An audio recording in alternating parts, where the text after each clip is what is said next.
Est-ce qu'il serait pas grand temps de filmer Ostara, les amis? Ostara, c'est le sabbat de la Renaissance. On célèbre l'équinoxe de printemps qui signifie que le nombre d'heures de jour et le nombre d'heures de nuit sont à égalité et à partir du 20, 21, 22, 23 mars, ça dépend des années, on bascule dans le printemps, dans une énergie de renouveau et de fertilité. Je vous amène donc avec moi dans cette journée. Il y a Manon et Agathe qui vont pas tarder à me rejoindre. Si t'es nouveau ou nouvelle sur la chaîne, bienvenue. Je suis Rose Pêche, je suis professeure de yoga, je suis aussi facilitatrice d'espace, de bien-être, de breathwork et de sorcellerie. Et j'adore fêter les sabbats. C'est la raison pour laquelle à chaque sabbat, je te propose un petit vlog dans lequel on va faire des activités, parfois des rituels qui pourront peut-être te donner des idées. Maintenant, peut-on parler sérieusement de ce make-up? Qu'est-ce que vous pensez là de la petite fleur? Vous reconnaissez au moins que c'est une fleur? J'espère, hein, parce que sinon je serais très déçue. J'ai mis vraiment 3 tonnes de blush pour faire semblant que j'étais ultra bronzée, que j'avais trop bonne mine, que je sors de l'hiver vraiment en étant parfaite. Et regardez-moi cette jolie petite trace. Bref, maintenant on attend les filles. En attendant, je propose qu'on fasse un shooter ensemble. On va faire un shooter de maté framboise. Écoutez, il y avait moins 30% dessus chez Biocop, donc vu que je suis un gros rat, bah, je l'ai acheté quoi. Bon allez, santé. C'est dégueulasse. Ah, moi j'aime pas trop les fruits rouges en jus. C'est dégueulasse. On a Agathe et Manon qui sont arrivées. Hey, salut. Et là Manon vient de nous inviter à son anniversaire, donc on va ouvrir les invitations. Ouh, waouh. J'ai fait une linogravure. C'est trop beau. À l'intérieur, il y a une petite surprise. Du coup, c'est l'activité qu'on devait faire aujourd'hui, mais qu'on ne va pas faire parce qu'il fait moche. C'est du papier recyclé que j'ai fait, sur lequel il y a des petites graines. Bon, pas trop parce que c'était un peu chiant, mais des petites graines de basilic, donc on peut le planter si on veut. Et j'avais essayé de faire d'imprimer la lino dessus, mais le rendu était pas assez bien. C'est juste un marque-page, même. Très joli. Alors, première activité, c'est de se faire un petit bouquet de fleurs puisque nous avons chacune ramassé, collecté des fleurs et qu'on voulait se faire plaisir et faire une petite composition. Donc, let's go. Moi, j'ai collecté mon cul. J'ai acheté des fleurs. Ici, on a des petites jacinthes du jardin, du forsythia. Voilà, me demandez pas comment ça s'écrit, mais c'est hyper joli. Moi, j'ai acheté, n'est-ce pas, des tulipes. Parce que, bah, commence à sortir là, à peine dans mon jardin. Donc, je pense que c'est maintenant. Et moi, je suis allée recueillir du mimosa parce qu'il y a un énorme arbre qui ne demande qu'à être cueilli. Donc, voilà. Moi, chaque fois, j'ai pris des quantités impaires, parce que je sais que dans les compos florales, il faut toujours que ce soit impair. 3 blanches. C'est quoi, c'est plutôt rouge? Ouais. Ok, ben moi, il n'y a que du jaune. 3 petits machins, le forsythia, pareil, il y en a 3. Super. Attendez, parce que moi, j'en ai beaucoup, donc je pense vous allez pouvoir en mettre pas mal, hein. Désolée. Je peux en prendre une branche de plus? Ouais, tiens, je suis en train de faire la distribution. Désolée les fleuristes qui nous voient faire ça et qui sont horrifiés, tu sais. On veut bien des petits conseils, Florent. Je crois que je suis pas très fière de moi. Je sais pas si c'est des fleurs qui vont ensemble, hein. Non. Non. Toi, t'as mis les tulipes au centre. Ouais.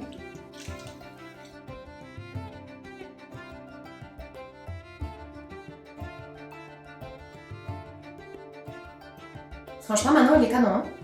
Bah oui, c'est le plus joli de tous. Ouais. Oui. Bah voilà, en conversion. Ah, superbe. Super joli. Oui. On a pourri mon appart. Je crois que je vais faire comme vous, je vais mettre le nœud. Ah, mais je vais te prendre le sécateur, ça ira vachement mieux. Arrêtez. Ça, comment vous avez fait, vous? Qu'est-ce que vous avez envie de dire aux fleuristes qui nous regardent? Bravo.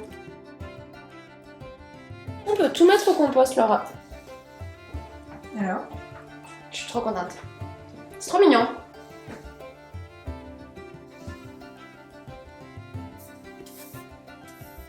Tu veux voir un petit peu ta balayette là? Balayette que Agathe m'a fait.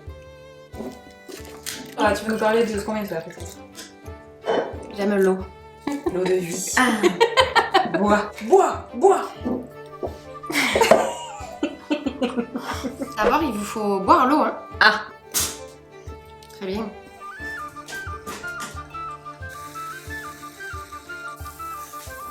Franchement, pour 1 € de plus, on se fait un petit prosecco Ouais, de famille complètement. sympatoche. Allez, bientôt le printemps. Oui. Je sais pas.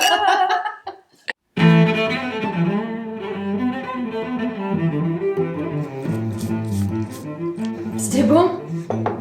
Oh oui, la chance. Alors, du coup, on va passer à table. Moi, j'ai fait des pickles de fenouil, carottes, échalotes. Et je teste cette recette aussi, c'est le tronc du brocoli. Et ça fait un peu comme des cornichons. Donc on va voir. Les filles me diront si c'est bon ou pas. Ensuite, on va manger des carottes. Avec une petite vinaigrette que Laura a fait avec du miel et le vinaigre de cidre qu'on vous a fait pour Youm. Ouais. Miam miam.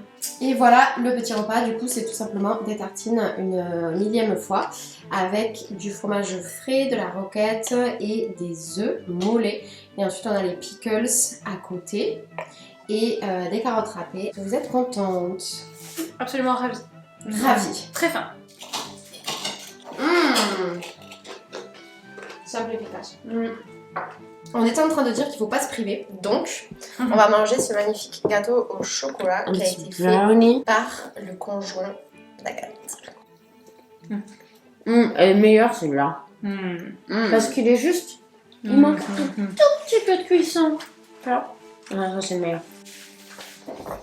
Merci, compagnon. Thé noir, pétales de rose, huile essentielle de rose. Très bien. Je crois que c'est plus sexy que odorant. On est sur un ramassage de coquilles et j'enlève les membranes parce que je pense que je vais me servir des coquilles d'œufs dans le cadre d'un rituel que je proposerai chez Mintaka & Co, un cercle de sorcières. J'ai bien envie de faire un truc à base de coquilles d'œufs. C'est très chiant, c'est très chiant. Je sais pas si je suis obligée de faire ça, mais... Tu t'appliques en tout cas. Je m'applique, mais je crois que je vais m'arrêter bientôt parce que j'en ai marre.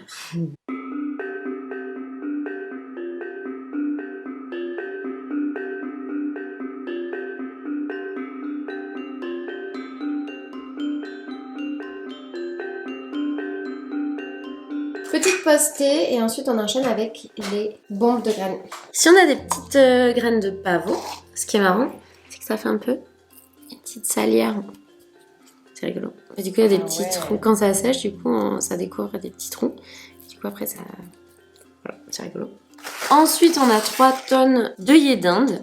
Donc, quand ça sèche, on enlève les pétales et du coup, il reste que les graines. Et ce que j'adore faire, c'est les sortir. Et du coup, une graine, une plante. Donc, il y a de quoi faire beaucoup de plantes. Très bonne amie du potager, ça aussi.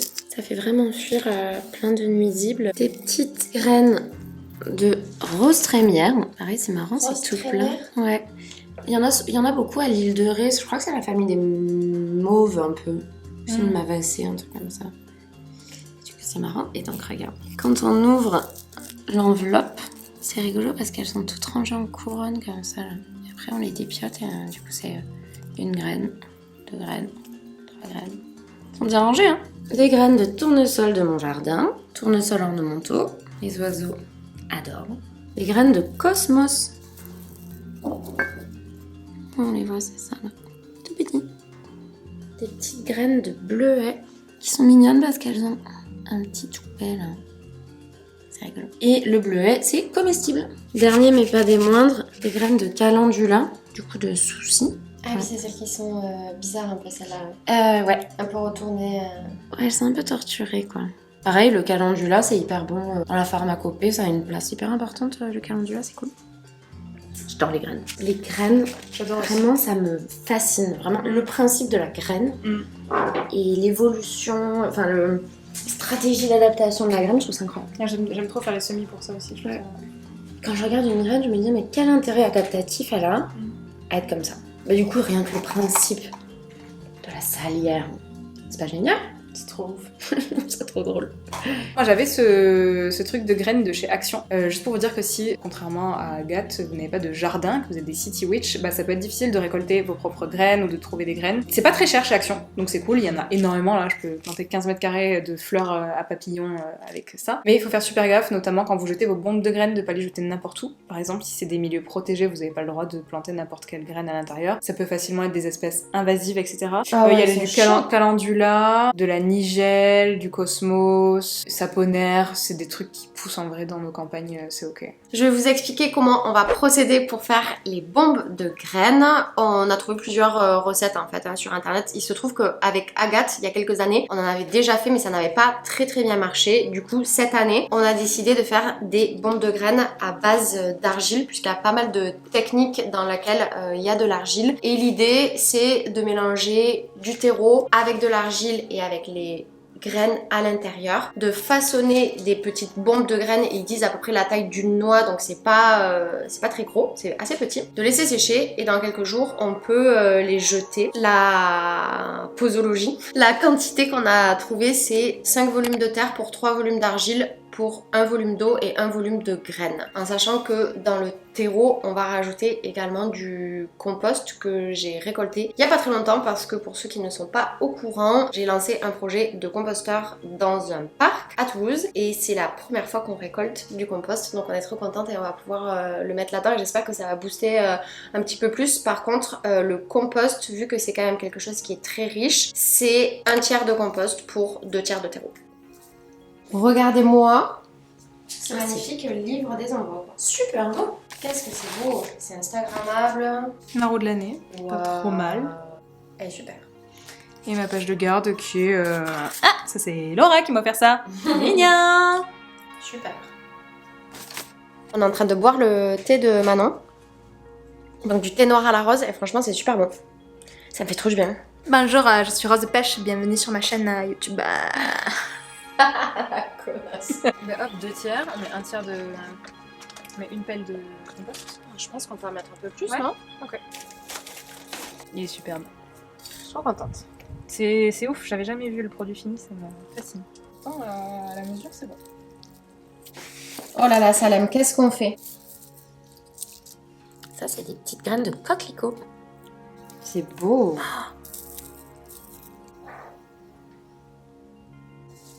C'était là-dedans.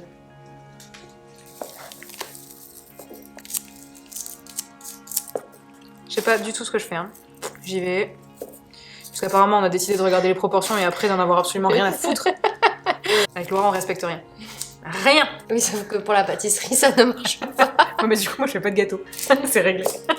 Allez, maintenant, Agathe s'y colle, elle touille.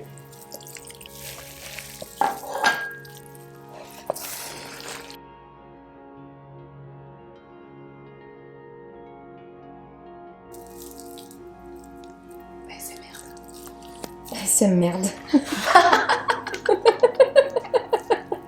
Ah non, ça c'est dégueulasse. Ah non, c'est c'est dégueulasse. Mais après, les faucheux, les trucs comme ça, on s'en fout quoi. Ok, donc on s'apprête à faire l'hydromel. Donc pour ça, on va utiliser une Dame Jeanne et également un barboteur qui va permettre en fait à la fermentation de se faire en faisant en sorte que ce soit fermé. Parce qu'en gros, là c'est hermétique et en fait l'air va circuler dans le barboteur, ce qui va permettre que ça n'explose pas. On a de l'eau qui a reposé pendant 24 heures pour que le calcaire dégage apparemment, ou repose au fond, on sait pas trop. Et puis on a du miel d'un copain qui s'appelle Thomas Lacaze et qui du coup qui fait du miel dans la Haute-Garonne, donc c'est du miel qui est local. On va utiliser le miel d'été et on va mettre 1 kg de miel pour 3 litres d'eau et 3 grammes de levure. Et la levure, ce sera donc ceci, qui est de la levure spéciale hydromel. Dans les recettes qu'on a vues, il n'y avait pas forcément de levure, parce qu'en fait, c'est les levures indigènes normalement qui vont venir coloniser ça gentiment. Mais en mettant ça, on est sûr des levures qui sont à l'intérieur, on est sûr que ce ne sont pas des mauvaises levures qui risqueraient de foutre en l'air le mou. Et pareil, nous, on va pas faire chauffer, parce que dans les recettes qu'on a vues, ils faisaient pas chauffer, mais la fois où j'en ai fait, on a fait chauffer. Cuillère pour vous, madame? Bien sûr. Ah. Excellent. Je préfère celui-ci à celui-là. On a changé d'avis. Donc, juste ce qu'on va faire pour pas que ce soit trop galère, puisque le miel, comme vous pouvez voir, n'est pas complètement liquide. Pour se faciliter la tâche, on va le mélanger avec un petit peu d'eau à la casserole, juste le liquéfier un tout petit peu pour pouvoir le glisser dans la Dame Jeanne. Je vais d'abord mesurer les 3 grammes, comme ça c'est fait.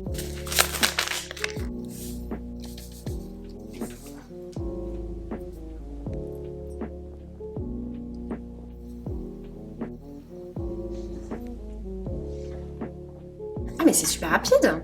Ouais. Mais c'est bon, c'est réglé hein. Terminé. Oh. C'est beau. Bon, allez où? Wow.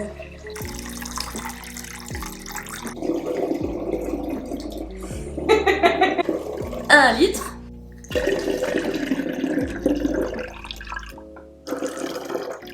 Litres. Maintenant, on va mettre la levure. Ça sent bon chaud. Ça sent le pain en fait. Oui.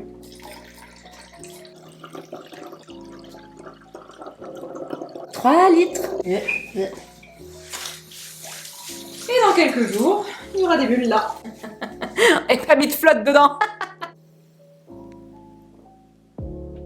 Ah, comme ça fait un sas. Exactement. Hop, on remplit à moitié. Voilà, là c'est pas mal, il y a une petite ligne ici, on peut voir le niveau. Et donc, ce qui va se passer, c'est que pendant la fermentation, l'air va circuler ici, et du coup ça va faire des bulles, et c'est quand on voit les bulles qu'on sait que les levures sont en train de manger les sucres. En fait, on est en train de réfléchir à la bière de Lunasad. On vous spoil de dingue, mais à Lunasad, on va brasser de la bière. Et du coup, Manon nous a annoncé qu'on pouvait faire notre propre étiquette et ça part en couille dans nos têtes. Donc là, je fais un croquis de à quoi pourrait ressembler l'étiquette. Qu'est-ce qu'on fait? On fait un fuck, mais on vous réserve la surprise. Non? Qu'est-ce que vous en pensez? C'est très bien. J'adore. C'est super. On vient de regoûter le rhum qu'on a fait à Sawin, donc juste une petite lichette. Maintenant il est très bon, en fait il est excellent. Donc là ça fait 5 mois qu'on l'a fait et il faut pas être pressé, il faut attendre la macération. Moi j'étais apparemment pressée puisque j'ai déjà bu la moitié. La bonne nouvelle, c'est qu'en fait, une fois qu'on l'a fini, on peut rajouter du rhum et refaire pareil. Avec le même, les mêmes Avec trucs. la même macération. Donc ce tarot, c'est un tarot Seigneur des Anneaux, donc en fait, il fonctionne par tirage, c'est des chemins, en fait. Il parle beaucoup de route, de la route que tu vas prendre, des embûches que tu vas rencontrer sur ton chemin, Waouh, etc., etc. c'est incroyable. Donc il est hyper complet, c'est ça que j'ai aimé. C'est un peu la merde pour chercher l'interprétation des cartes à chaque fois.